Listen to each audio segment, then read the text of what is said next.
Welcome to PYNK Talk episode 19. How are you guys? I am doing well, and I'm here to talk to you about the topics that's going on today. Okay, now line up. We're talking about Euphoria. We gotta get to the Michael movie. Okay, we have to talk about the Michael movie. Like, there's nothing else to discuss other than the Michael movie for real, for real. But then we gotta discuss Joseline, and also Deante Kyle had some words about Beyonce's, music. And so we're gonna get into those things. Um, this episode came in really hot because actually I want to add a random topic, which is about. I'm not laughing at this actually at all, but it's about Meg Thee Stallion and Klay Thompson. Now, I don't really like Meg Thee Stallion. I don't like her. Her music, she has some really nice songs, like really good songs that I love. That I just be like, yeah, bitch, like that's how I be feeling too. But other than that, I don't really like her because she's just not. Mm-mm. You don't fuck your best friend's man, girl, and then think you finna get sympathy out of the world, which is basically what she's doing again. Like I don't want to get into the he cheated, he did this and that. Why is this news to us? Why do we have to know? Why is she bringing us into that? She's always doing that. She's always just a perpetual victim. And people like her are so dangerous and odd to me because they don't see that sometimes it be fucking you. Like for you to get on the internet and say, "Oh my god, he did this to me, he did that to me," and then that nigga went back to basically why a lot of people don't like you in the first place, why I don't like you, because I feel like you play, which is he said free Tory on his story. He said fuck you, like free Tory on his story. What the fuck?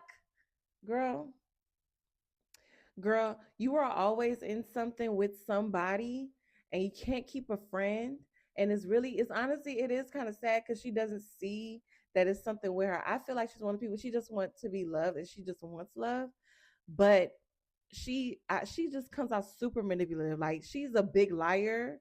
Like she rubs me the wrong way. But basically, the moral of the story is, I wanted to get into that real quick because I'm like, why is that in the news? Like, why is she always coming to people with this shit? Like, I don't care. We don't care. And then the people, oh, fuck Klay Thompson. Da, da, da, da, da. She get into it with every guy that she deal with, every guy she deal with. Like, that's not. Mm-mm. Mm-mm. Like I don't have any ill will for any my exes or old loves, nothing like that. Like I don't have a real like issue with none of them and stuff like that. So I don't understand. I mean, it's one probably walking around like he hate me. I don't like that, but that's lack of accountability. You get what I'm saying? But other than that, like I don't have those kind of like I don't understand that shit. Like she be really they be really like fuck her. I don't know. I just wanted to let that clip go real quick because I'm like, why is this news, girl? Why you keep coming with this shit? Like we supposed to do something. Go see a therapist. Stop. No, actually, stop lying to your therapist. That's what it is. It's people like her that's like perpetually a victim that walk around like it's everybody else's fault. And they don't do any internal work on themselves because they're busy lying to their fucking therapist about the shit they be doing. Get help. Get real help, bitch. Like what the fuck? So I just want to talk about that real quick, but I want to get into the real topic. Oh, that was passion like firing me just now. I want to get to the real topics, which is Euphoria. So Euphoria is basically, we're in season 3 now, and we don't know if this is the final season or whatever, but we're on episode 3, and last night was Cassie and Nate's wedding. Now, since this season has started, it's a bunch of different dynamics going on. Rue is still a bum. No, she's officially a bum because in high school you only got no responsibilities like that. But like she's an adult now, she's a bum and she's doing a lot of fuck shit. She's California sober. Jules, she's still, selling her cakes and goods to the highest bidder. But she living nice, but it's like at what expense? Lexi Howard is still, Mother Teresa and still like, y'all motherfuckers, y'all out of control.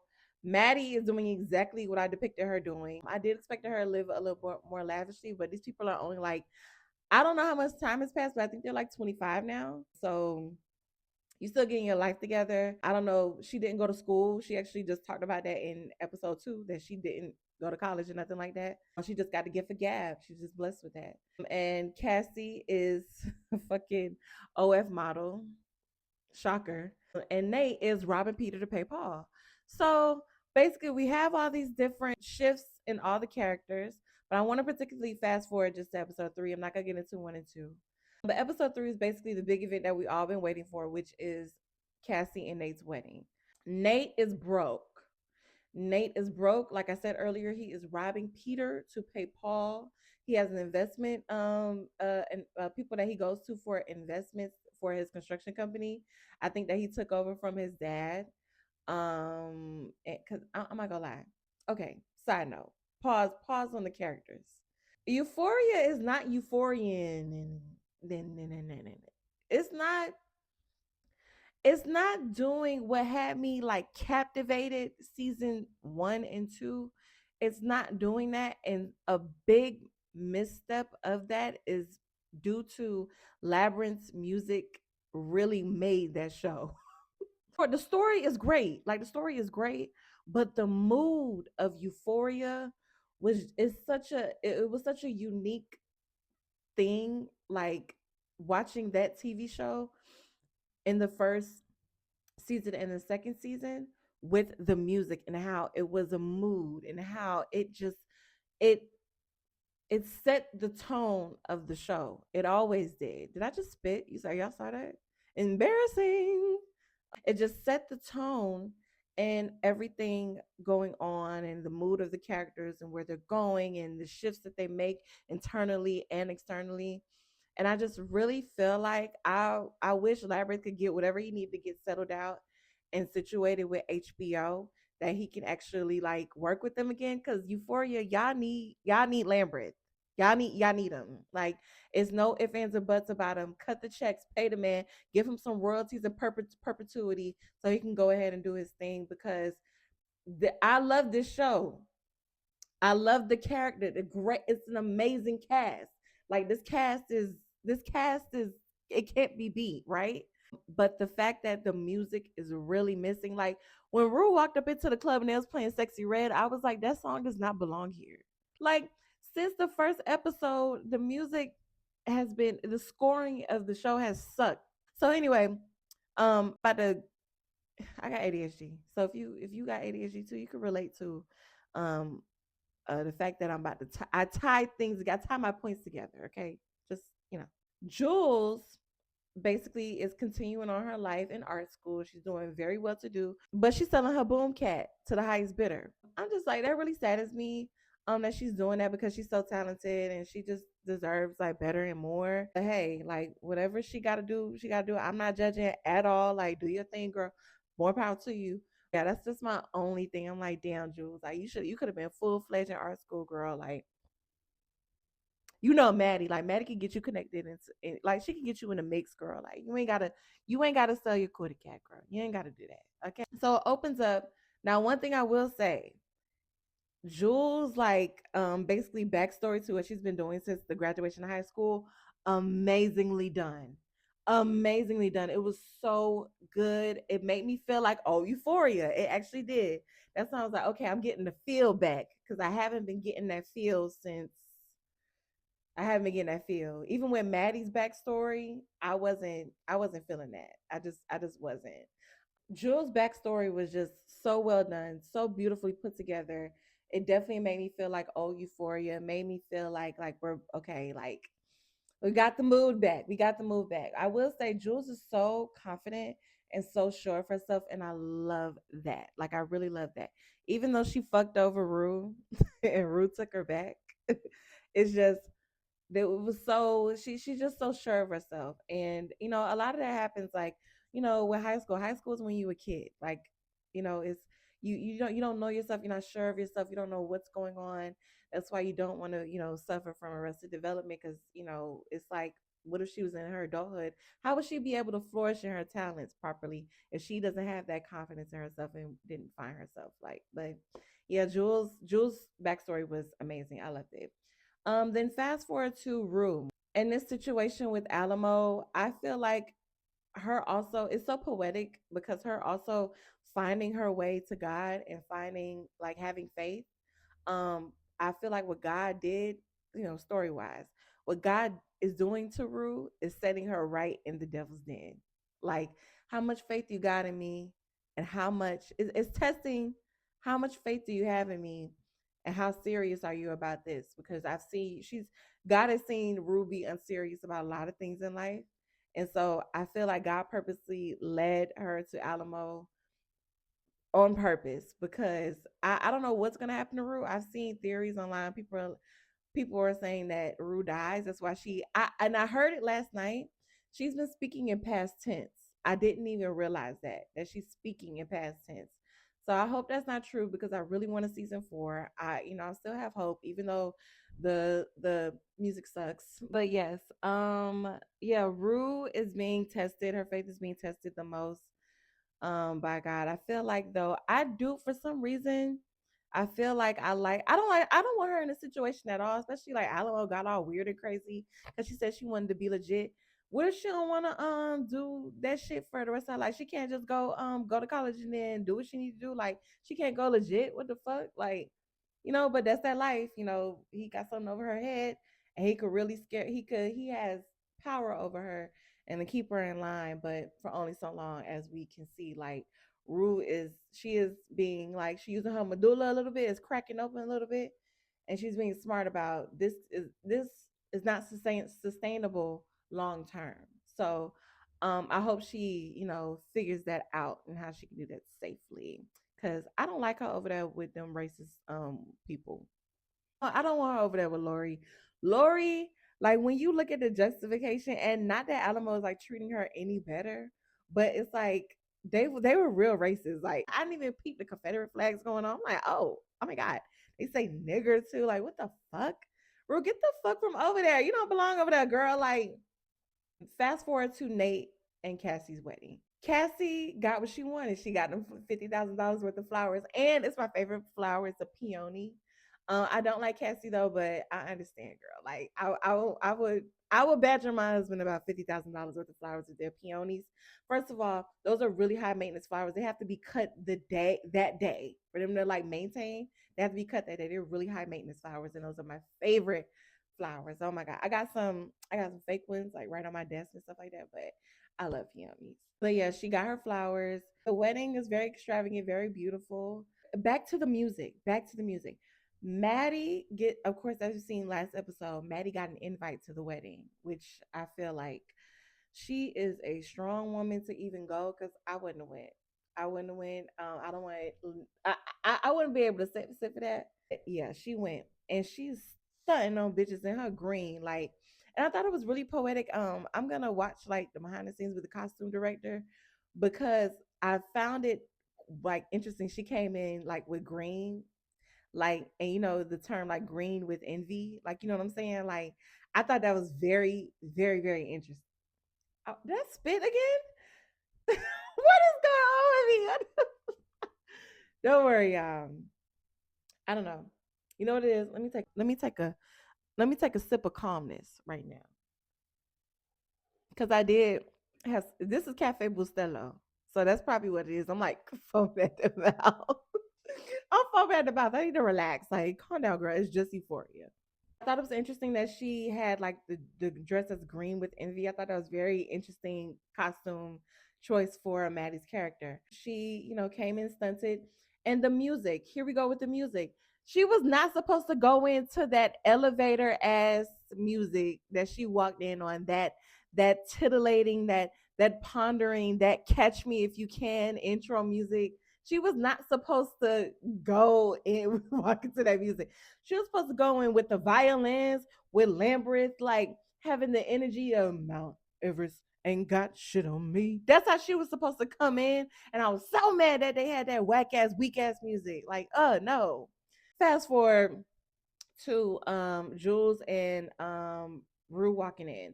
Let me tell you something. I'm mad. I'm mad in the future. To my friends, if you bitches even thinking about walking in my wedding with that on, like you about to stop the show at my shit, uh-uh. No, no, no, no, no, no, no, no, no, no, no, no, no. I wonder, does Cassie know? Oh, Cassie don't know Jules and Nate used to fuck around. She don't know that. Cause I'm like, Jules is there too. Like, it's one thing your ex there, but like, you'll do, like, you'll do like, the other girl that he low key like he really loved for. I think he really still got feelings for Jules. But you letting that happen at your wedding, but I don't think she don't know. She can't know. Yeah, because they wasn't friends no more by the time that point because she was fucking her man. Oh, weird bitch. Yeah, so this is my favorite part of the show was when Cassie is walking down the aisle with her mom, Sue. Sue is going on and on about how she was on her day she was getting married and how the marriage ended up crumbling. I thought that was the most amazing foreshadowing for Cassie because, girl, first of all, I feel like that relationship with Nate is not built on anything of substance, of of security, of realness and honesty. I don't think she loves Nate.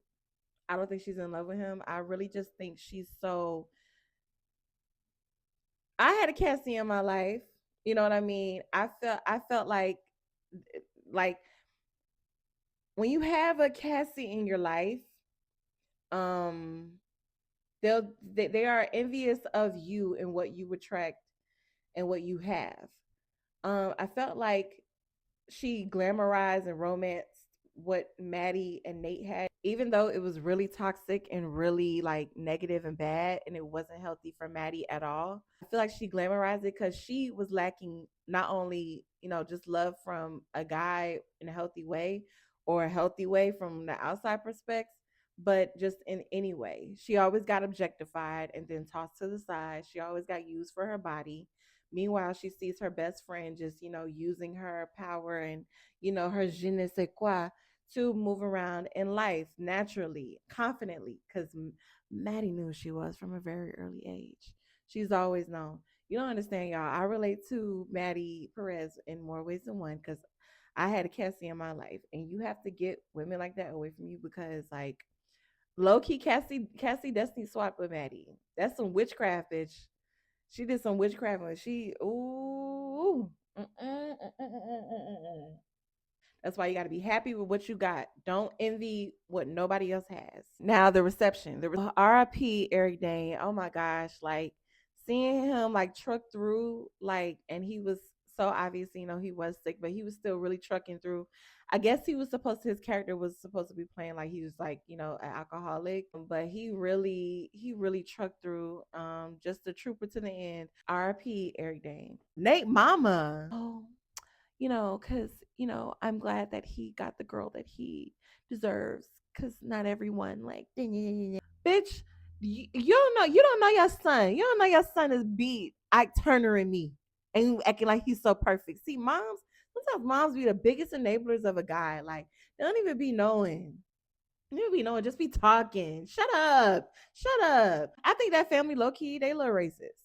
They gotta be. And that's what it is too. Nate is so busy trying to cover up his little dirty little secret that he likes, Boom Cat from Jules.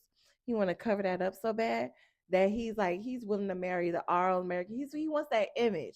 So he can know nobody to, sniff around him and he's under the radar like his father. Interesting. Oh, poor Cassie. She don't even know, bitch. You being used as a whole beer, bitch. But that's what she get. That's she get. Now she got boom catch in her mouth. So then, the Russian dude came after Nate, right? And then Cassie found out in real time. Oh my God, this dude is broke. Oh my God, everything he done told me is a lie. He's a liar.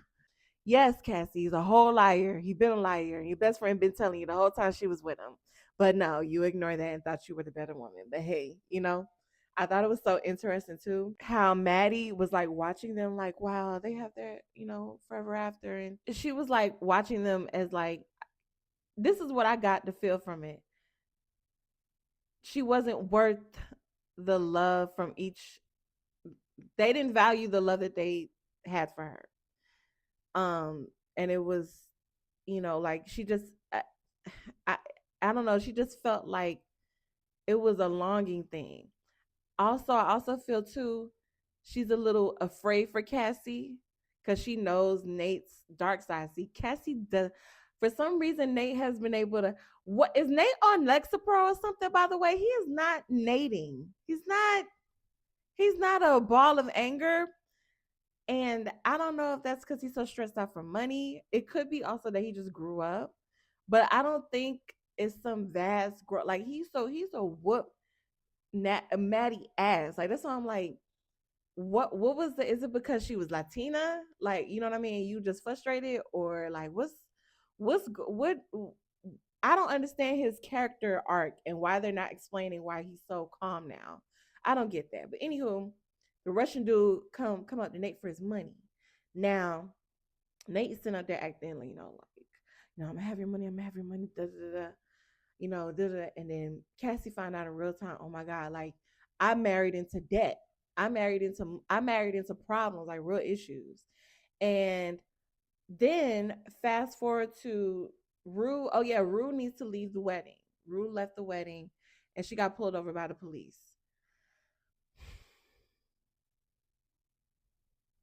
Is this gonna be Rue's like saving grace? I will hope so. I will hope so. This needs to be Rue's saving grace. Rue, you need to get the fuck out the game. The game is not for you. Like you, as soon as you thought legit, that mean like your mind getting on track, and you got to be a real off track person to like be in some shit like that. Not judging, not judging, but you just do. Cassie and Nate, like, he's holding her over he's holding her over the threshold.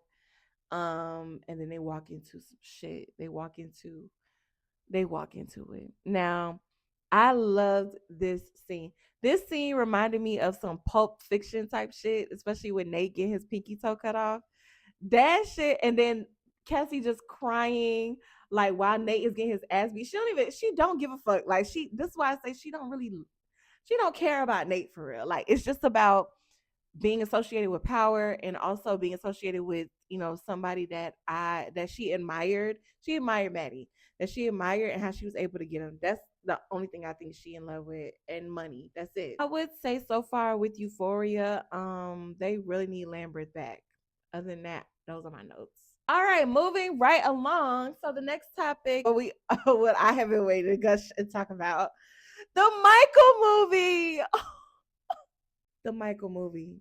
I don't know where to start because I don't have no notes. Like this is just purely off the dome. Like, but I do want to say Jafar Jackson, I feel like possibly might get an Oscar nomination. This Nobody could have done this. Nobody. No one, no other person. I don't care how much that person can if they feel like they look more like Michael than Jafar, or if they feel like they did this and that. Jafar really gave this performance his all. Like he really honed in on his uncle.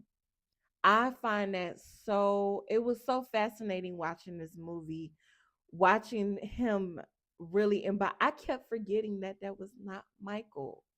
I kept forgetting that. And I thought that was so beautiful. He really tends across the board. He really did an amazing job portraying his uncle. Coleman Domingo, amazing job portraying Joe Jackson. Literally, our theater, first of all, I went to go see it in 4DX. So our theater, we was in there. First of all, not only was we like moving and shaking, like if Joe driving the Volkswagen, we moving and shaking. Like, you know what I mean? But not only that, Coleman Domingo really embodied Joe Jackson because every time he popped up on the screen, everybody like did a collective sigh of like, oh God, like this nigga again. Like, leave Michael alone. Like, we really was like frustrated for Michael. We was so upset for Michael. But Nia Long did a great job as Katherine Jackson. The brothers were the brothers. Quincy Jones. I love that they got Nathan from Insecure to play Quincy Jones. He was. I really wanted to see more of their scenes together. Like it was perfect. That was really good casting. His security guard. They did amazing casting to find that man because Bill was a very different looking man. He's ginger and he had just different, phenotypes. So the fact they found literally his doppelganger to play him, amazing. Young Michael did a great job. This is what manifestation, which is also discussed in the movie, is so interesting because that little boy who played young Michael had been basically, doing a lot of performances as Michael for so many years, like for his whole childhood.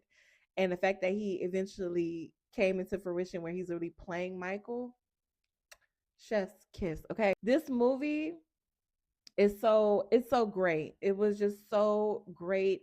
It was so beautiful. It was so colorful. This movie took 200 million to make. That was the budget. And they ended up making that and then some, and it became the highest grossing biopic of all time. Of course, in true Michael Jackson fashion, he's always breaking a record, especially for all black cast, especially for all black production. And the Jackson family is all credited on the movie in creating this masterpiece. Now, I will say these are my notes. These are my notes. This is not all just, but it is a 10-10. But if they finna do Michael part two, because I found out they're doing a part two, if they're gonna do this part two, they fast forwarded way too fast in his life. I didn't like the jumps. The jumps were very messy. Like it jumped from him being a kid to him wanting to release Off the Wall. And if you're a true Michael Jackson fan, you know that Michael had the movie The Wiz right before Off the Wall. So that whole time period, Michael was being an adult, living in New York. Um, and I want to get to the next part of why the fuck Diana Ross is not in any of the movie. They was really fucking. 30-something-year-old Diana was really pumping on. Michael was like 19 at that time. Had to be because the fact that she was in the Jackson's American Dream, mind you, Jermaine Jackson executive produced this movie just like he did the Jackson's American Dream a long time ago. So there's no difference in, the trust of who you're working with. You know what I mean? Um, but I just found that really jarring that they took all that out of the movie because Diana Ross was such a pivotal point with the Jackson 5, not only just Berry Gordy, but how they made the Motown family and the Jacksons relationship with Diana Ross, with Berry Gordy, and with Motown all in general. But if they didn't want to, depict that whole thing, they should have just left out the early years. But they well, you can't tell Michael's story without the beginning, but you can't. Cause I did just want to I thought it was gonna like start off immediately, like it wasn't gonna be long to where they was like performing as kids. I thought it was gonna be more of a longer time frame of him in his adult life. But it was a long period of time where he was like a kid. But I guess they really wanted us to get the feel of what happened, what went on, and stuff like that. But they not slick. It was definitely a money grab for the Jackson family. It 1000% was because it was so many Jackson songs that they played, and I just felt like they did play my favorite song by the Jacksons, which is "Never Can Say Goodbye." I love that song. It's my favorite song. It was a money grab. It was a money grab. My next note I want to get into with the Michael movie. There was this one scene. Oh, see, this is the thing. This is my other point. I told y'all I don't write nothing down. This is my other point. I understand why Janet, why Reby, and why Randy are not a part of this movie. I understand. Like why they don't want to be like executive producers or something. I get it. Let me tell you why. Because a lot of it is inaccurate, like the time frames and stuff like that. Like I'm a real Michael Jackson fan, so the time periods and how they laid everything out, it was not accurate at all. And then I guess because they couldn't talk about so much in this movie, so a lot was cut out. Apparently, originally they were going to release a 4-hour movie of this Michael Jackson movie, and they had to cut it down 2 hours because they were also going to go through the 90s as well, but they couldn't talk about the case, the allegations that happened against them. They couldn't talk about Diana Ross. They couldn't talk about all these different things with Michael, and it created a lot of legality issues. About $50 million worth of cuts were done, and reshoots were done, for the budgeting, in the budget for to reshoot it and make it what it is. The masterpiece, honestly, is what it is now.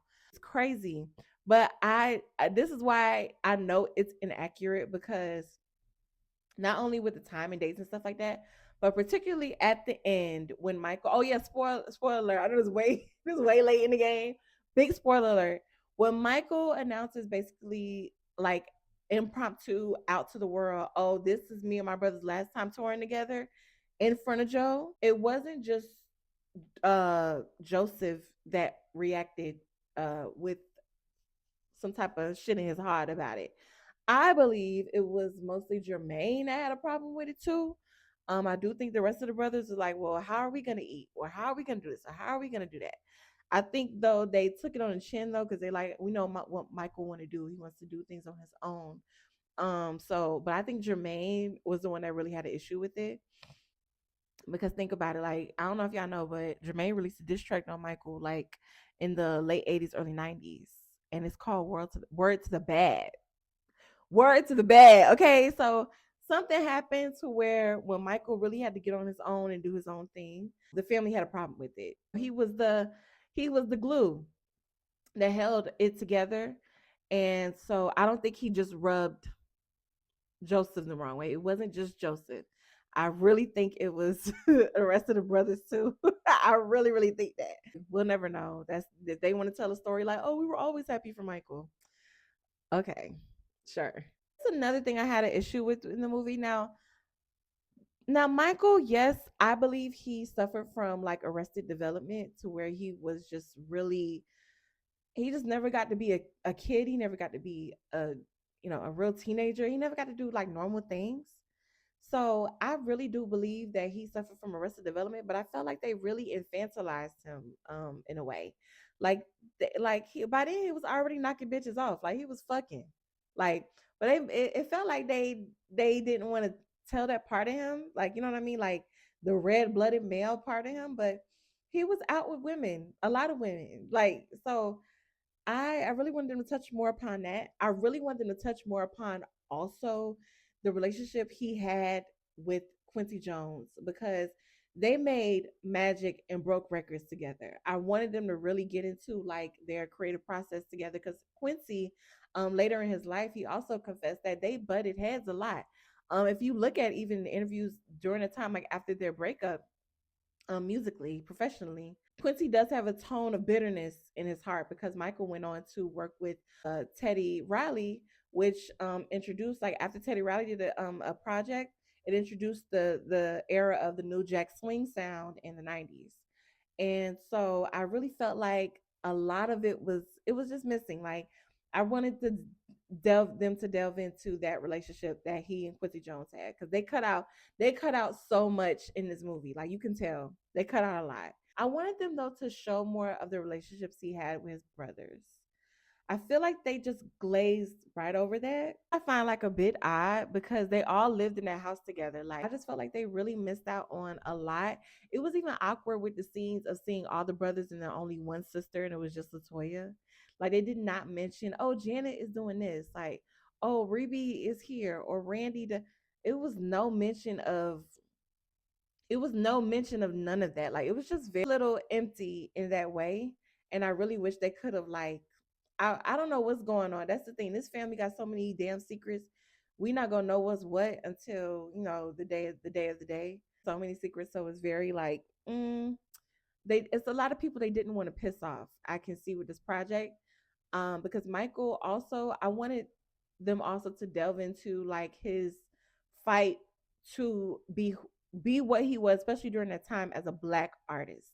Michael really broke a lot of barriers, and he knew he was going to break some barriers, and he was not stopping for nobody. I wanted them to get into it more with his veracity of wanting to be the greatest, and what that took being a black artist. And how he was able to bulldoze and maneuver around in the industry, like how he was eventually able to do.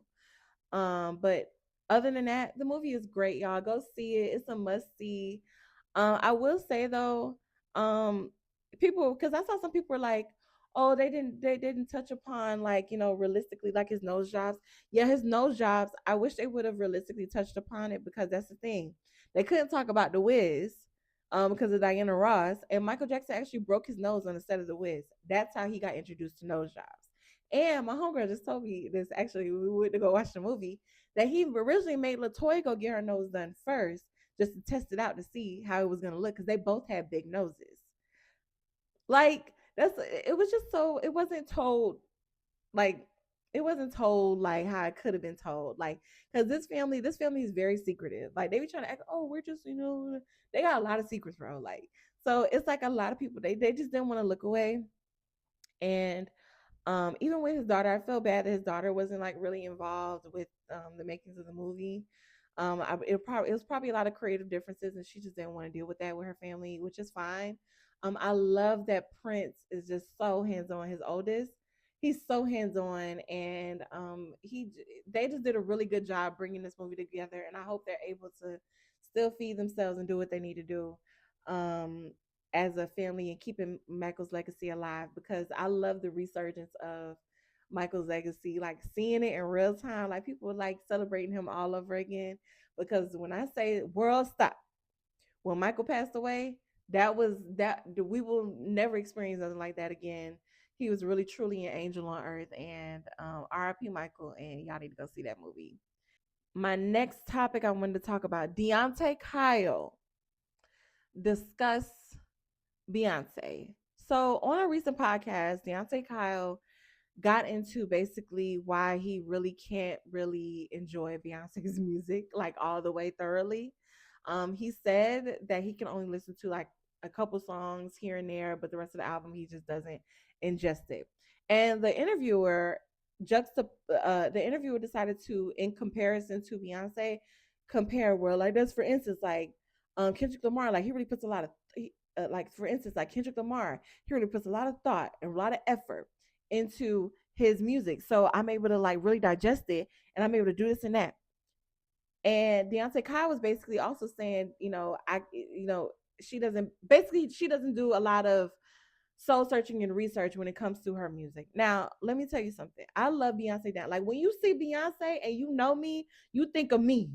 Like, you know what I'm saying? Like, I love Beyonce. Like, they're like Beyonce, like Beyonce, like who,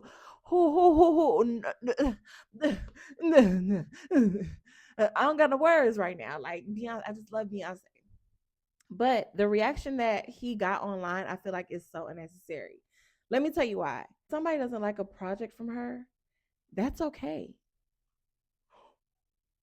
Oh, I know that's wild to say, because Beyonce's perfect, right? No, Beyonce releases projects, she releases eras. She's very intentional about what she does every single time she drops. So if somebody just doesn't get the message, they just don't get the message. Once it's out to the world, it's art and it's subjective, and whoever wants to compare it to what they want to compare it to, that's just what it is. I did feel like, though, it was a hint of misogyny with the interviewer bringing up Kendrick Lamar, because Kendrick Lamar, while he's intentional with his music as well, um, why wouldn't that be for Beyonce? I felt like I can say an intentional project for her when she started really having intentional projects. Was like, for instance, I Am Sasha Fierce. Now that's one of my favorite eras. Like, honestly, it's a masterpiece to me. I really felt like she didn't want to just go and make another album, especially coming off the high B Day is Chef's Kiss. She wanted to make an album that showed you multiple sides of herself. She was a 28-year-old woman coming into her own, about to go into her 30s. She's newly married. She was in a whole new era and a whole new state, and she wanted to show her more adult side. Also, the fact that she's a really, shy, soft-spoken woman, just very, loving, but also at the same time, also on the same token, she's this powerhouse, this Sasha Fierce. Like, she's bold in your face. So she's very intentional with her projects. Even with, for instance, like self-titled, also another intentional project, which is her coming into age. She was a new mom. She got her man that, if you really listen to the album, Jay-Z been doing shit before pre-lemonade. He been doing stuff. Not even just pre-lemonade. He was doing shit on B-Day too. He was doing shit during B-Day. But hey, that's not my business, that's their business. But she was really intentional about that project. So she was also intentional about Four, which Four, in my personal opinion, one of her greatest albums. Like it's up there. It's up there. Okay. It's Four is just amazing. But you can hear on that album, she just wanted to display her her womanhood. She's about that. She's with child. She's deeply in love. She's going through a couple of woes here and there in marriage. Like you can hear it in the album. So she's always been super intentional, especially as of lately. Renaissance, 10 out of 10 album, no skips. Um, Cowboy Carter, not my favorite album, but I do listen to everything from Bodyguard on down. I skip Jolene though. I do skip Jolene. But from Bodyguard on down, minus Jolene, everything. I skip spaghetti sometimes too. If I'm feeling fun, if I want to be like expedition down the kitchen, cooking in the chair, extra leg, then I ain't even trying to kick it. Country. If I want to feel like that, then I'll put it on. But it was an intentional album. Basically, she wanted to. She didn't like how she felt when she performed Daddy Lessons. Was when she first started getting into country. She really wanted to be intentional with, conveying the message of I can do this too. Y'all go treat me like that at the CMAs and think I'm not gonna come back for vengeance. I, I got something for your motherfucking ass. I got something for you. I got something for y'all since y'all want to treat me like that. Okay, so she was super intentional. So that's why Deante Kyle's take, it was weak. It was so weak and lazy because it what's that to say about female artists? Like, female artists don't are not intentional with the music that they release. Female artists aren't intentional with their projects that they put out. What is that to say? Most For the most part, I've been here since Destiny's Child, and Beyonce has been intentional about every single project she puts out.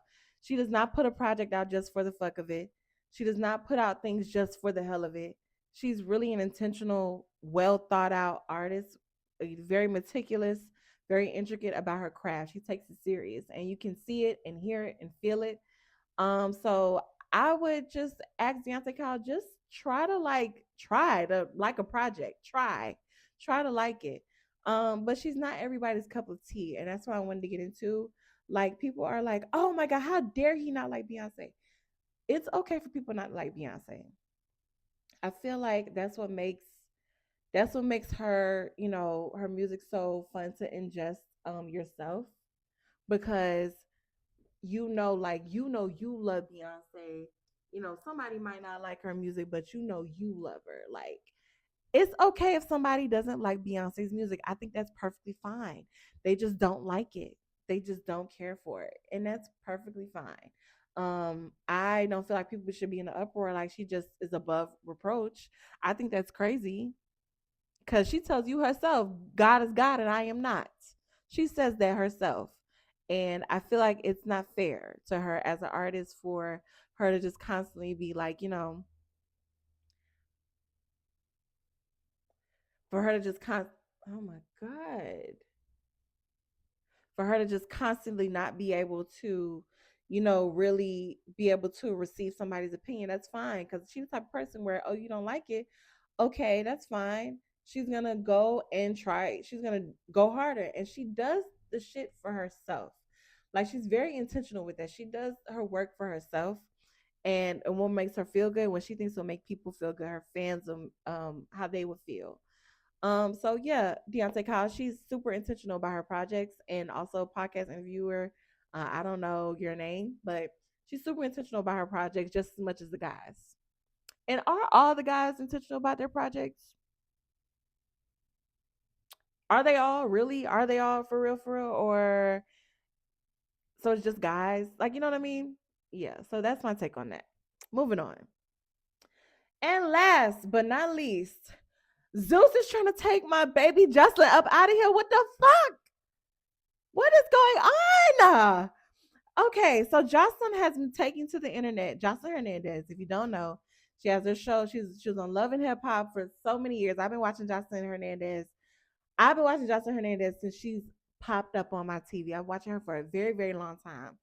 I also got the pleasure of working with her at this event when I used to do my creative directing work in Miami, and she is one of the sweetest people like in the world. Like she was so nice, so beautiful, so amazing.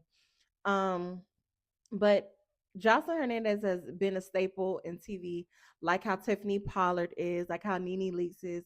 She is one of our, icons in reality TV. She signed on to Zeus, introducing us to the show Jocelyn's Cabaret.